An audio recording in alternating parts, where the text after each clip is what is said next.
Australian CBD is certainly dominating increase in vacant shops, but investment demand for retail property remains buoyant. Yeah, it is quite interesting. We are seeing this very big increase in the number of vacant shops in particularly Melbourne CBD. There's been an increase in retail leases by over 100. So that's since the start of COVID. We're also hearing from supermarket chains a similar trend that Coles reported today that they've seen a 50% drop in sales in their CBD stores, but a 70% increase in suburban stores. So quite a marked difference between what's happening in the suburbs compared to what's happening in the cities. Yeah, absolutely. And we just heard today on the news that Clevermore is looking at providing people that have masks free transport. So things like that perhaps could happen. What else do you think needs to happen to bring people back into the city? Yeah, look, absolutely. Getting people onto public transport is just so critical because that's, the really big issue at the moment. It is hard to get into the city by driving, and parking is obviously an issue, and also just getting the number of people needed to revitalise the city back will require public transport. I think also getting people back to the office is really important at the moment. Melbourne, no one's really in the office, but in other capital cities, we are still seeing so many people working from home. So getting people back into the office and also recreating the fun around being in the city. A lot of public events are held in CBDs around Australia, which does help to draw people in.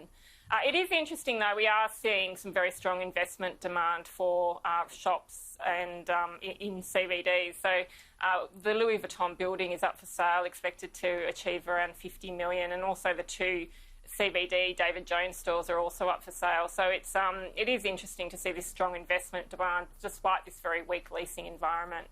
And we're seeing on screen, Nerida, some of the increase in shops for lease. We've got Melbourne, Sydney, Adelaide, Liverpool in New South Wales and Brisbane. What are some other areas?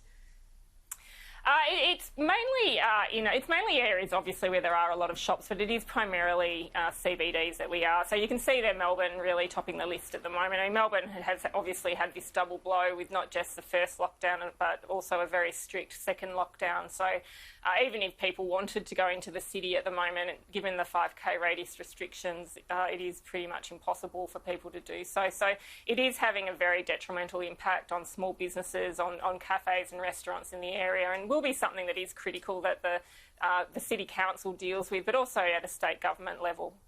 And what about rentals in areas such as Australian mining towns?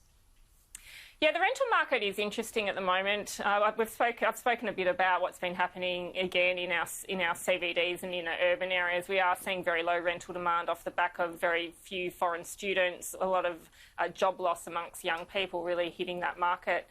Elsewhere, though, around Australia, we can really see in mining towns a sharp reduction in the number of rental listings. So if you see the top of the list, the area that had the suburb or the town that has seen the biggest drop in rental listings since the pandemic has been Roxby Downs. So certainly not a town that people would be moving to for a lifestyle change or to escape urban environments. It is very much been driven by copper mining and very strong levels of copper demand at the moment coming out of China. They have reduced their reliance on scrap metal and as a result require more production. So it is impacting places like Port Augusta. It's certainly impacting Roxby Downs. Yeah, and we're seeing also Kingaroy, Queensland, Broken Hill, Bendigo, Victoria. So yeah, certainly a few places on the list there. Always great to see you, Nerida. See you next week.